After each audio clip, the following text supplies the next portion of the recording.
disbelief. From chapter 2, verse 102, when Allah subhanahu wa ta'ala talks about magic, and he said that there are some people who use magic to bring about divorce.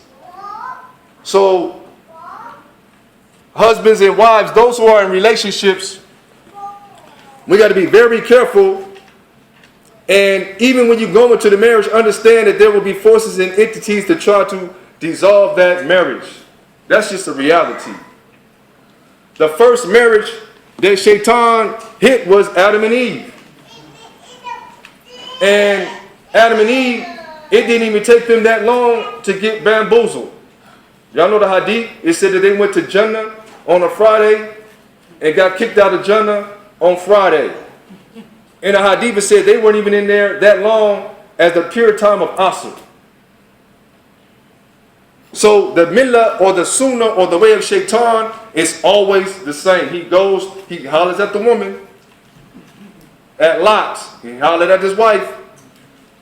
The prophet Job, Ayub, he went and hollered at his wife. This is the way that Shaytaan works. Adam, he went to his wife. Ibrahim went to his wife. Okay? So, how do we protect our home from Shaytaan? We know a husband and a wife that Shaytaan is going to be on them. We know that there are some people that will do magic to break up your home. They don't know, oh, look at how they think they everything. Look at them. They think they are, okay, I got something for them. I'm going to do a hocus pocus on them. I'm going to take their picture and just even thinking an ill intent of somebody, you look at a picture and you give it that evil eye. Okay? And in Arabic, this is called al-ayn. This is called the evil eye. And the Prophet Muhammad sallallahu alaihi wasallam said that al-ayn, it's real. That you can really do a hocus pocus on somebody just by shooting them with your darts, with your eyes. This is called al-ayn. But for the husband and the wife, my nasiha, for the house, in order to keep the shaitan at the house, is the recitation of Surah Al-Baqarah. Baqarah, which is chapter 2 of the Quran. The Prophet Muhammad sallallahu alaihi wasallam said that the one who recites Surah Al-Baqarah in his house, that the shayateen cannot dwell there. Those who recite Surah Al-Baqarah, or where Surah Al-Baqarah is being recited or is being played, those who can't recite the Quran, YouTube it, right? Type it in, Surah Al-Baqarah or Baqarah, and it'll give you all these different type of reciters. You can pick whichever one you want to listen to and press play. And let it play, and you will receive the same benefit as if you were reciting it, but as long as it's being played in the house, inshallah, this will protect you from the jinn. Okay? Iqra. So the recitation of Surah Al-Baqarah, it will protect the house, right? It will protect, inshallah, the inhabitants of the house, which means the husband and the wife, because we're talking about marriage, or we've been talking about marriage, and we're talking about magic, we're talking about divorce. So we want to know how to do the opposite of the divorce and keep the marriage intact. So let's know about some things that will help us keep the marriage intact. The recitation of Surah Al-Baqarah in the house. Also, the incense. How you spell it? Incense burning in the house. Incense burning, pleasing to the malaika. It's pleasing to the angels. Allah subhanahu wa ta'ala loves the sweet things, the nice things, the jameel, the handsome and beautiful things. The Prophet Muhammad sallallahu alaihi wasallam said in a hadith that there's two things that if somebody offers you, then you cannot refuse. There's two things that if somebody offers you, you cannot refuse. Okay? One of them is milk.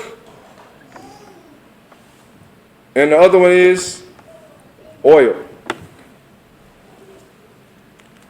So if somebody offers you some milk, they say you shouldn't refuse them. If somebody offers you some oil, you shouldn't refuse them. Mainly for the men. Right? Because women, you're not supposed to leave the house all dolled up, smelling nice. I got to give it to y'all. Don't get mad at me. The Prophet Muhammad sallallahu alaihi wasallam said that the woman who goes out and she oils herself and perfumes herself to the point that when she walks by and the people can smell her, that she is one who is calling to adultery. Okay? As well as this will be a means of punishment or sin for the husband. If the husband allows his wife to go outside perfumed, or he allows his wife to go outside improperly dressed, he will be accountable for that. Right? So some of us, husbands who are very firm or strict about how the woman goes outside, is not because we're insecure. It's because we're trying to follow the sunnah of the Prophet Muhammad sallallahu alaihi wasallam. The brother who allows his wife or any woman under his charge, his daughter, his aunt, any woman under his charge is called in Islam ad-dayuth. Ad-dayuth, inshallah,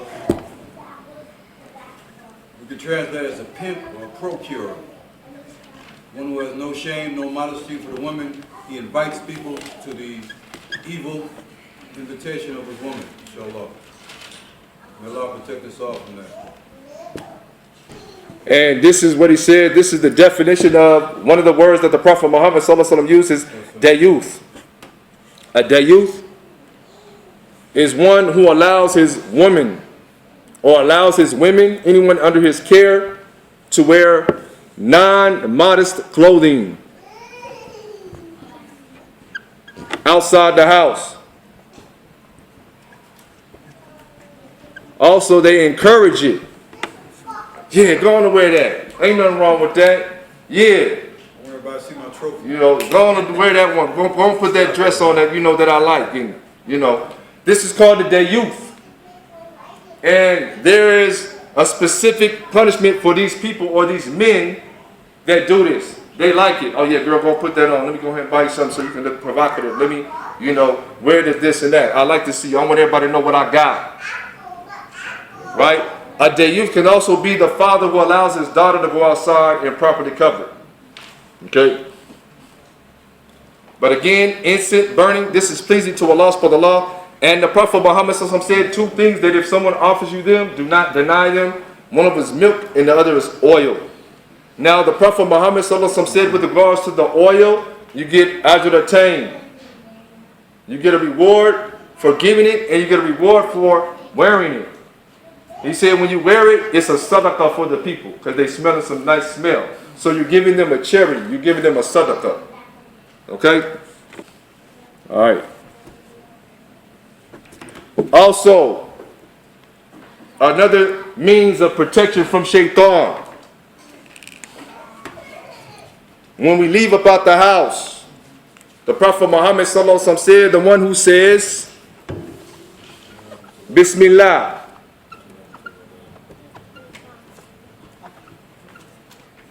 tawakkaltu Allah. Bismillah, tawakkaltu Allah. La hawla wa la quwwata illa billah. So my Ibn Abbas. Alright, Bismillah, tawakkaltu ala Allah, la hawla wa la quwwata illa billah, which means, in the name of Allah, I have put my trust in Allah. There is no might or power except with Allah. No might or power, quwwah, except with Allah. Period. Okay? The Prophet Muhammad sallallahu alaihi wasallam said that the one who leaves the house or leaves the masjid or leaves any dwelling going back out into the land, and they say Bismillah, Tawakkaltu ala Allah, La hawla wa la quwwata illa billah, that the Shaytaan will say, leave him alone, we cannot touch him today, he is protected. Right? So again, this is another means of protection from Allah subhanahu wa ta'ala, from the Shaytaan, from the jinn, from the evil forces when you leave outside the house. Bismillah, Tawakkaltu ala Allah, we leave out with our right foot. Okay? Bismillah, Tawakkaltu ala Allah, La hawla wa la quwwata illa billah, outside the house. Main thing, when you go outside, Bismillah, Tawakkaltu ala Allah, La hawla wa la quwwata illa billah. And when you step out, you're stepping out with the intent that now I have the protection from Allah subhanahu wa ta'ala. You have to believe this as well. Don't say Bismillah, Tawakkaltu ala Allah, and you don't believe it. Right? You believe it. Bismillah, Tawakkaltu ala Allah, La hawla wa la quwwata illa billah. All right, now I don't have to have any fear. Right? I don't have any anguish because I put my trust in Allah subhanahu wa ta'ala. Tawakkaltu, I put my trust in Allah. Okay? Everybody got this? Also, another protection from Shaytaan, or protection for us, is that before we go to sleep, we recite the last two ayats of Baqarah. The last two ayats of Surah Baqarah before sleep. Okay, the last two ayats, last two verses of Surah Baqarah before you go to sleep. And we already talked about Ayatul Kursi before you go to sleep. Also, before you go to sleep, you should be in a state of wudu. That's best. Okay? Also, before you go to sleep, there is a sunnah, even with regards to before you even get into your bed. Okay? The sunnah is that you wipe off your bed, right? Wipe it off with your left hand, right? Wipe it off to make sure that there's nothing there, right? Yeah, all the crumbs and stuff. Wipe off bed sheets from any najis, because you don't know what's in the sheets. You know, so when you go before you lay down, check it. Wipe off the bed sheets from any najis, any filth. Before you go to bed, there are certain sunnahs that you do before going to bed that if you want to follow the sunnah of the Prophet Muhammad sallallahu alaihi wasallam, we wipe off the bed from any najis. We use our left hand. We wipe up all the sheets. Also, when you lay down, you lay on your right side. You lay on the right side. It is forbidden to lay on one's stomach. The Prophet Muhammad sallallahu alaihi wasallam said with regards to laying on the stomach, one hadith he says that Shaytaan plays with you.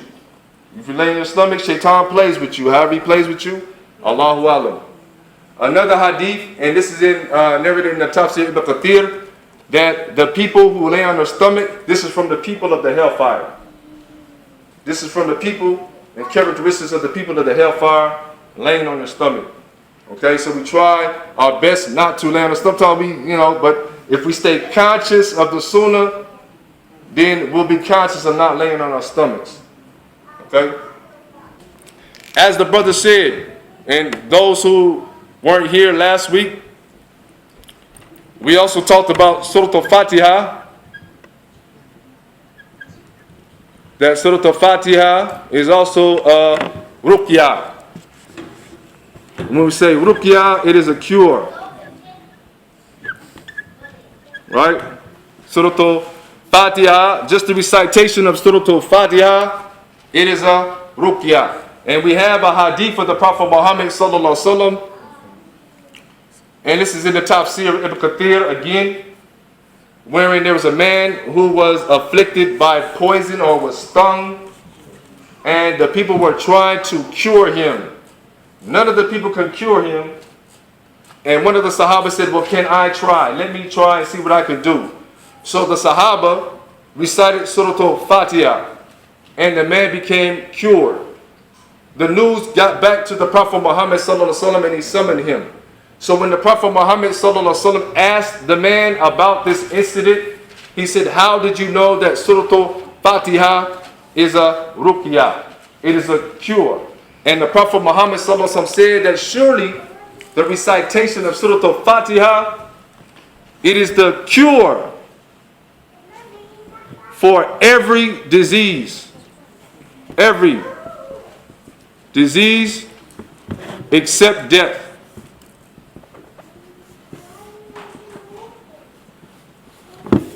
Okay? So Surah Al-Fatiha, the recitation of Surah Al-Fatiha, which is the first surah of the Quran, it is a ruqya, meaning that it is a cure. And the Prophet Muhammad sallallahu alaihi wasallam said that Surah Al-Fatiha, it is the cure for every disease except death. That means everything. Anything outside the realm of death, it's the cure for it, if you believe in it. Well, can it cure AIDS? Yes, according to this hadith. Can it cure this? Yes. Asthma, whatever you could think of. If we have iman, if we have faith, then surely, yes, it is the cure for every disease except death. Who could tell me another thing that the Prophet Muhammad sallallahu alaihi wasallam said is the cure for every disease except death? Black seed. Black seed. Okay? Also, black seed. And this is a certain cumin, a certain seed, a certain herb that the Prophet Muhammad sallallahu alaihi wasallam said if we eat it, if we take it, that it too is the cure for every disease except death. Okay? But if Allah wills for you to die, you can't stop that. So also, black seed is also the cure for every disease except death as well. Okay? Any questions? Everybody got this? Also, Surah Imran, which is chapter 3, it will be a protector on Day of Judgment. Surah Al-Baqarah and Surah Al-Imran, there's two hadiths. It's a hadith where the Prophet Muhammad sallallahu alaihi wasallam said that Surah Al-Baqarah, which is chapter 2, which we already talked about, and Surah Al-Imran, that the one that recites Surah Al-Baqarah and Surah Al-Imran, that on Yawm al-Qiyamah, Surah Al-Baqarah and Surah Al-Imran will come in the form of two men and say, no, he used to recite me, and protect him from the fire. These two surahs, Surah Al-Baqarah and Surah Al-Imran, that they will come in the form of two men, and there will be a protection from that person from the fire. Right. The first 10, and this is from the Dajjal, which is a Shaytaan. Also, the first 10 ayats, or some say in other narrations, they say the first 3 ayats. First 3 ayats of Surah Al-Kahf. Okay. Surah Al-Kahf, which is chapter 18. And this is a protection from the Dajjal. Okay? So the first 10 ayats, or the first 3 ayats of Surah Al-Kahf, which is chapter 18, there's 2 narrations. One says the first 10, another one says the first 3 ayats of Surah Al-Kahf, which is chapter 18. Right? That the one who memorized this or recites this, that there will be a protection from the Dajjal. And the Dajjal is the Antichrist, and we'll talk about that another day. Okay? Because there is a person that will come before Jesus, and he will lead many people astray. Even a lot of Muslims will be led astray. Okay? And he's called the Dajjal. Does anybody know what the Dajjal looks like?